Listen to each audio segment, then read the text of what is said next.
Hey, what's going on, y'all?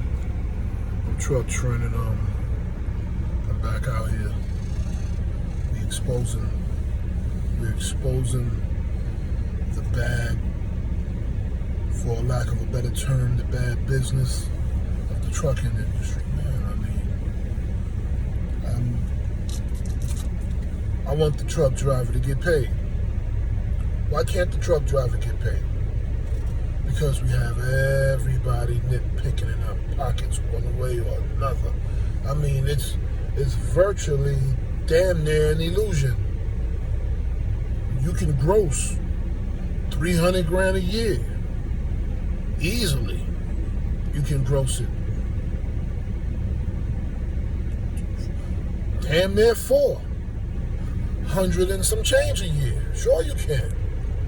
For you to walk away with only 110 of it, that permits a bit of a problem for me.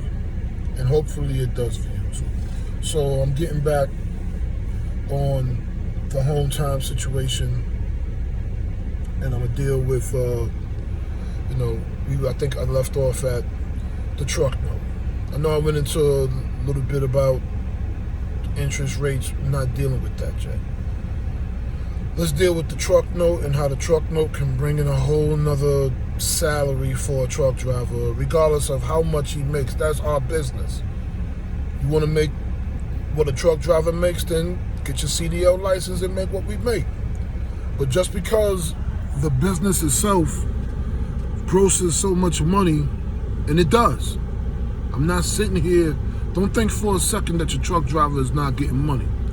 And don't think for a second that every truck driver is getting maybe jerked like I am, or I'm getting jerked like others. But I can guarantee you there's somebody else just like me that's going to watch this and is going to go, you know what, I'm doing the same shit. I mean, they might have a truck note that's a little bit cheaper. The equipment is way less better. That's what it is, man. I mean, they got nicknames for these things. An older Freightliner is called a freight shaker. How would they call it a freight shaker? Because when you go over something, you blah, blah, blah, blah. That's no way to. You gotta dip in the road every something feet. You gotta drive out your whole career shaking yourself, and then you're wondering why you got back problems. But for the most part, we're gonna deal with quality of life, and we're going to deal with quality equipment. And I understand that it costs a premium, but it's a whole nother video. Like the manufacturers of these equipment, the Freightliners, the Peterbilts, what do they do? What do they do for the trucker? Make nice stuff. We can't even go there and talk a deal down like we can with the car, because you need this. See, with a car, you don't really need it. You can walk, you can ride your bike, you can, take a cab, catch a lift with somebody. Truck, you need it in order to get paid. If this is your job, you need it, buy it, F you. You know what I mean? That's just basically what it is. So, what do? We spend a lot of money in these trucks. We buy these trucks. What do? Oh, I'm starting to think that it's the big companies that they do things for. Because it's big companies that can buy them in bulk. And when you buy them in bulk like that, you can, probably get a bigger deal. Why not give best deal to the person that can't pay for it, opposed to these companies who's worth hundreds of $millions that can pay for it? And we're going to talk about that too. How can the company that manufactures nothing, doesn't manufacture anything, how can they be worth this? Goes to show you how much more money is involved in it that you're not getting, my fellow trucker, that we're not getting. And I really don't expect to hear nobody say, yo, dude, you making $2,000 a week, you're making $1,800 a week, you're making $3,000 a week. shouldn't that be good enough for you? I mean, if I was going home every day, it probably would be great enough for me. Good would be an understatement. But when you're away from your families, I mean, you damn near like a part-time dad. Damn sure a part-time husband. And if it wasn't for FaceTime and all that, and wasn't for these phones, this new technology to where you can chime in and at least have your face be seen, then you would not be seen. What are you just now? You're just an angry voice when your wife tells you how bad little B was doing, and now you jump on the phone going, "Listen to your mother. You got to do better." And that's all the kid hears from you is being reprimanded from you, and that's who you are now. You're the angry voice on the phone. But hopefully, big shout out to the who was it? Steve Jobs or whatever, who made the iPods. I was assuming the iPhone. I don't know who made the iPhone. I didn't get into it. I'm not really into nobody else's situation but mine, and anybody that's involved in my situation. But big shout out to whoever made the iPhone, though. That FaceTime thing, that video chat, really brings us closer, a little bit closer to home, especially when you could, when we already accustomed to watching television. That's like another form of television. You can actually be on the big screen and your family can sit and communicate with you in real time while you're on a big 60-inch TV screen. It's like almost you're right there. They could put the TV right next to the couch, right next to them, and you're almost right home, but you're not. Okay, so yeah,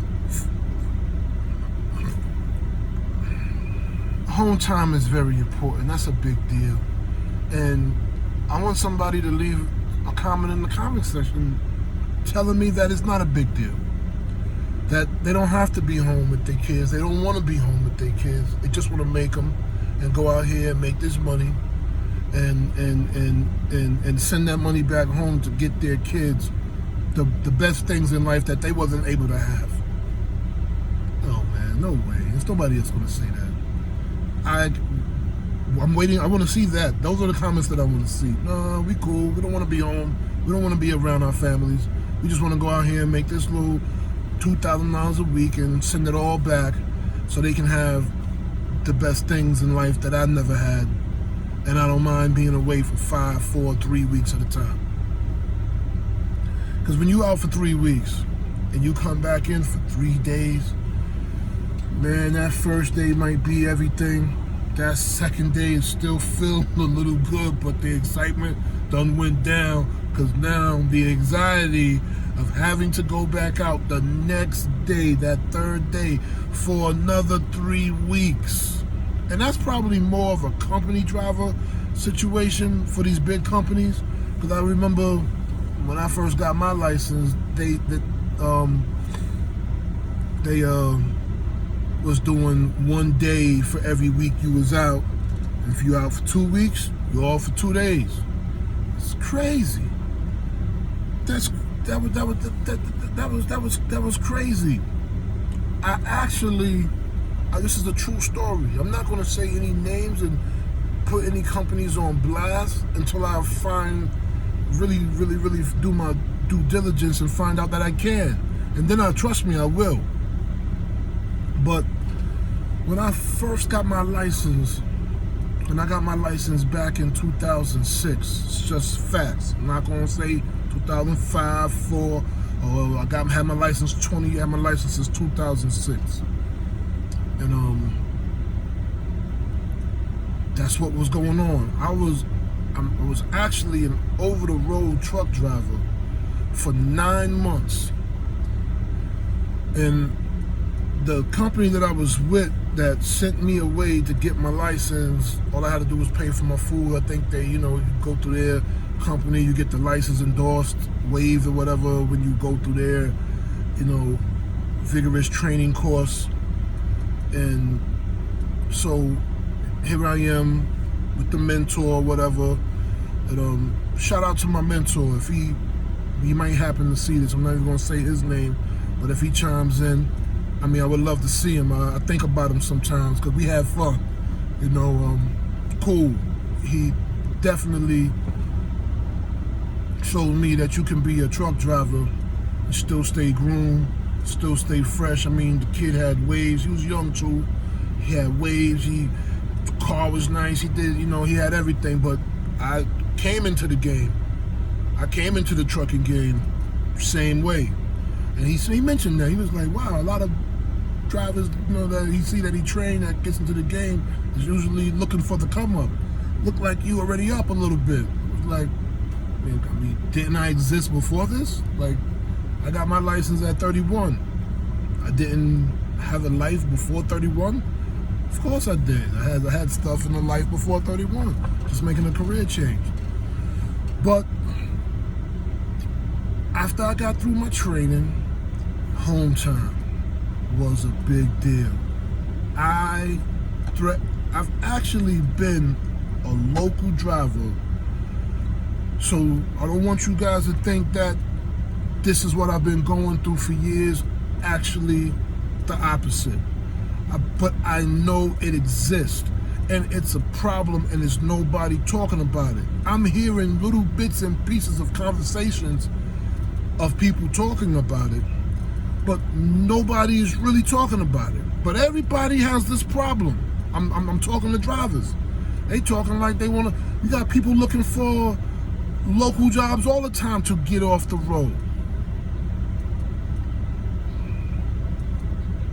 It's not enough local jobs to get off the road. And it's hard for you to get a good one. That's another video about the jobs that's not offering no pensions and no real good 401ks. They're not even matching you properly. The benefits is whack. The benefits is garbage. I mean, that's another video. But I'm just want to let you know, I've been a local driver from 2006 when I got my license. By October of 2006, I was already out with a mentor. I had a license. I had a CDL Class A, October 2006. 9 months after that, I was a local driver for the company that I was working for, because I called them and told them, I'm leaving. I'm giving you my 2 weeks, I'll give you 4 weeks. And never forget, I think the guy was actually retiring. And he put me on to the guy, he spoke to him, he asked me, like, why you want to leave?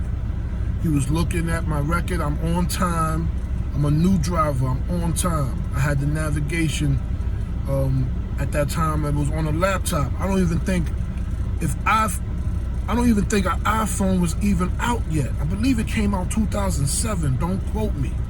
But for some, I know I didn't have one. Had the money to buy one if it was, because I bought a laptop for like $1,500. It was a Dell, just so I can put this truck navigation before I even started. I always have taken proactive measures to ensure my safety and ensure my efficiency, because I don't want to be late. I mean, I want to prove that I'm built for it. So I had a navigation, along with learning how to use maps from the trucking school. They definitely taught you how to use maps. The different colors and the zones, and to go back and look like a dictionary and pinpointing it from the L's and the J's and the 1s and the 3s. Yeah, you definitely learn how to map at a trucking school. Big shout out to trucking schools. I want to create a trucking school and offer the same quality teachings. Like, I have a lot of goals, and I need you guys' help. I can't do it alone. I can open up a trucking school all I want to. If you don't trust and believe in my knowledge, I don't have a trucking school. Just like these trucking companies that don't manufacture anything. If every single driver walks off, that trucking company is finished. The only thing we provide, the only thing we solicit is on time, safe, efficient delivery. That's it. That's all a trucking company offers. On time, safe, efficient delivery, and that your drivers are not scumbags and are going to steal the freight. I guess that's why the surety bond comes in. We don't want to take your word for it. Put up that $1 million and we'll believe that your guys are not going to steal our freight. Show me you got $1 million for it though, in insurance or whatever. It's crazy. So I called the guy and he asked me, he said, why do you want to leave?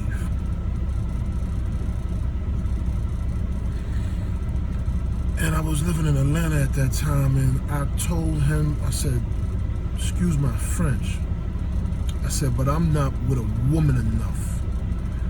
I'm not with a woman enough. I think I was 31 at that time, 32. I'm young, I'm on fire. I'm in the prime. Away for 20 weeks at a time. It's crazy. You already know what I'm doing every Sunday.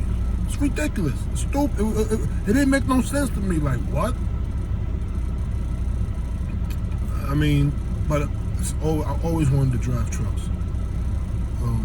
And that's another story on what made me want to embark on driving trucks, but I'm trying to stick with dealing with this home time. So he said, give me 2 days, let me get back to you. I said, all right. I was already off now, because I made sure I didn't tell him that I was leaving when I was out there, because your driver manager, what they was calling them at that time, could and probably would make sure that you have a hard time getting back home. It'll take a little longer than usual to get back home. But this is just facts.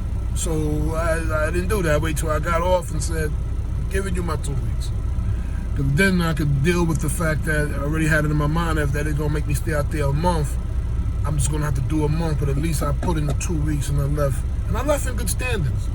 Because I had to call back for something that I needed to prove that I did leave in good standings, because when I was applying for another job, they wanted to see how I left or whatever. And the paperwork was fine. I left voluntarily in good standings. And it said like something just like that. But anyway, he got back with me. And he introduced me to, he put me on to this account that they had. And that's when I was in the hands of this this gentleman. His initials is AB. I don't want to say his name. I want to say his name. I don't, but I mean, a good dude, man. I'm talking about, oh man, if I ever would want to, how can you say, work for someone, because he was my manager. When I wanted time off and stuff like that, I had to, call and either inform him or ask him. Wasn't that much older than me, but I always gave him the respect by calling him Mr. His last name is B. I call him Mr. B. Then, ultimately I wound up saying, yo, Mr. B, what's going on? Stuff like that. When I see him, like, yo, Mr. B, what's going on? He'd be like, yeah, how you doing? How you doing, Trent? So, and he was a little older than me. Wasn't that much older than me for me to be calling him Mr. B, but, it was fine. I mean, it's a level of respect when you're working with someone for someone who's actually treating you nice. I mean, he was treating me good. Whatever I wanted. Home time, so I was dedicated. I wouldn't say local. I was dedicated because I was going out, staying out, coming back home. Beautiful. That's not bad. That was beautiful. And then to give you an example of what it was. I mean, I did it for like 3 years. Then I'm gonna tell you a funny story about the end that I'm sure a lot of the other drivers probably thought I was a clairvoyant on. It's gonna be funny. So, beautiful schedule. I mean, don't have to leave until like 11 a.m. Didn't have to even be into the truck. In the beginning, I had to get there like 8, sign in, let them know that I'm available, wait to see what load it was, and then You know, if it wasn't picking up for like 3 more hours right on the facility where I'm at, and I'm only 3 miles away from home, if he sent me a load quick enough to where I can see the information, I'll go back home for the other 3 hours. Come back when it's time. I can park my car right there on the lot. I mean, it was a beautiful setup for years. For years. And I stayed and I was happy. I was dedicated. So I would leave out 11 a.m., 11:15, get to where I need to be by 5.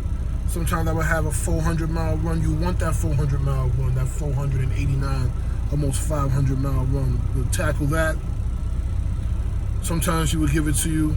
A lot of times I would get it on the Friday, and I didn't really. I liked it in the beginning, but then it's starting to look like, damn, why can't I get home early on Friday? You know what I mean? So everything becomes a problem eventually after a while.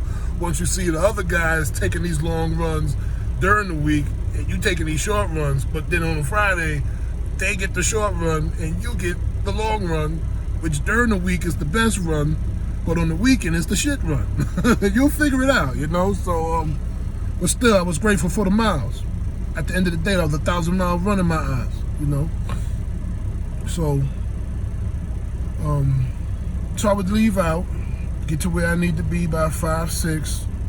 I had more time, always had more time, so I would go to at least the area of the pickup. It's 5, 10 miles away.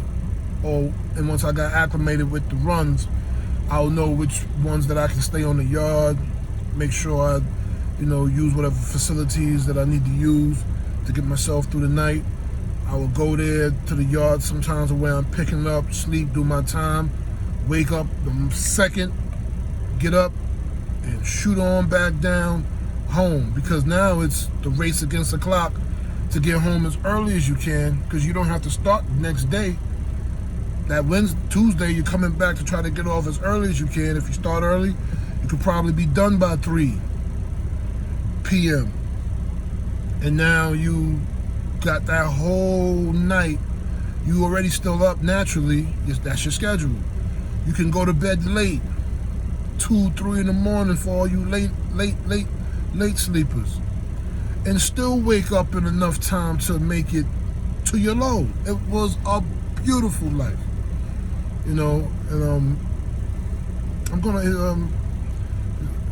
I called him Mr. B, and if he sees this, you remember my face, chime in, brother, man. I mean, I miss you, man. You're beautiful. Even my mentor, chime in, brother. If you happen to get wind of this, man, and sees this, man, I miss you too, man. You was a cool dude. My mentor, he would buy me lunch every Friday, because he was getting paid my miles. I was getting paid a certain, when you first get your license, you got paid a certain set rate, but he was getting double miles. So whatever I did, it was like if he was doing it at his pay, fine, no problem. And a lot of guys was able to eat like that with that mentor program. So anyway, that was a great setup. But see, it took me 9 months back in 06 to 07 to realize that that over the road not being home enough was crazy. Now here it is, 2020 something, 2020 going on 21, 20 something, and it's still the same. It's still crazy. And guys just couldn't get on these dedicated accounts like that. It's like you had to be a special dude. My angels was on my side, because that man could have said, all right, we don't have nothing, or it could have just been nothing at the time. Not even him playing games. I'm not even going to say that. So home time is very important. So I believe by freeing up some of these, at least definitely one of these bills that's always, at least I've heard, every trucker sit back and say, I got to get back out there because I got to pay this truck note. I never hear him say, I got to get back out here because I got to pay this fuel. Or let me get back out here because I want to put new rims and put chicken lights on my car, on my truck, there's always this truck note. So if we eliminate that, and I believe I can try to eliminate it one driver at a time. My next video, I'm going to get to the solution. At least what I come up with. That can be under the influence of one driver at a time. I might can turn it into 5 drivers a week that can get this benefit. It ain't going to be for free, but it ain't going to be nowhere near $150,000 for a driver to have an opportunity to be truck debt free. And with the millions and millions and millions of drivers, truck drivers that we have out here, even at 5 drivers a week, with only 52 weeks in a year, I will not solve the problem by myself in my lifetime. Don't even think I'll put a dent. Let's do the math. See, everything is math. Let's do the math. 5 a week. 20. 200. 240. So if I change the payment condition of 5 drivers a week under this epiphany that I had, I will only get to change 240 drivers a year.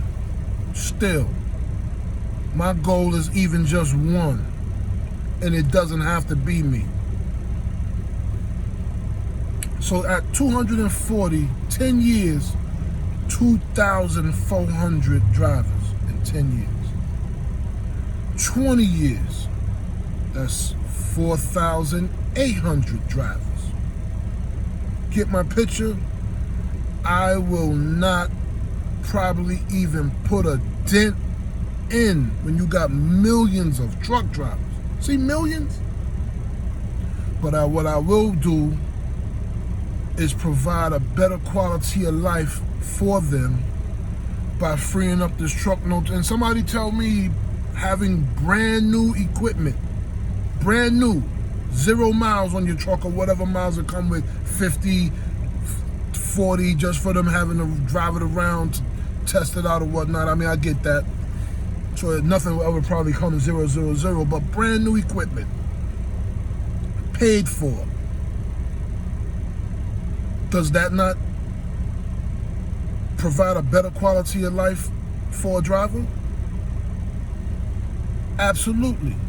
Not only is his quality of life is better working while working, because brand new equipment just ride nice. And I'm telling you, I'm in brand new equipment right now. And this is 55,000 mile equipment, Freightliner. And this thing rides like God knows what. Oh my God, this thing is so beautiful. Goes over the... I love to drive. And when you have brand new equipment, you're gonna love to go to work. You know? And when you have paid for brand new equipment, you can come home more and love to be home. It's like being able to work when you want to work, especially if we still going to be at the problem of no pensions for these over-the-road drivers. So if you're not savvy with saving, I don't know what's going to happen to you. When you 1099 and I don't think you have to pay taxes. I don't think you have to pay into your Social Security. So now you don't even get that unless you just, you have to be into you and looking for a different future. With all that extra free money with all that money that's being removed from you that you're now going to put back in you, you can do that for yourself. You can put into your annuity, your own annuity in your 401k. You can pay into your Social Security, because I believe if you got your own business and you paying yourself, whatever Social Security takes out of the check that you're going to say that you made, your company also has to match that. So now you're paying into Social Security twice. Correct me if I'm wrong. Say, no, that's not true. That is true. So now, basically, the company you actually work as a hired driver, working W-2 at a company, that salary that you make, that they say you make, they're not telling you that every time you get paid, whatever you see come out in Social Security, they have to match that. So that's basically your money still, because you're going to get that on the ass end at the end of your career. But it's a 31-minute video, man. I could go on, and I'm not done. I'm just going to stop it. I'm going to start putting part 3s and part 4s and part 5s so you can follow the paper trail. In my next video, I'm going to come up with what I believe can free up this time and free up this quality of life that I keep talking about.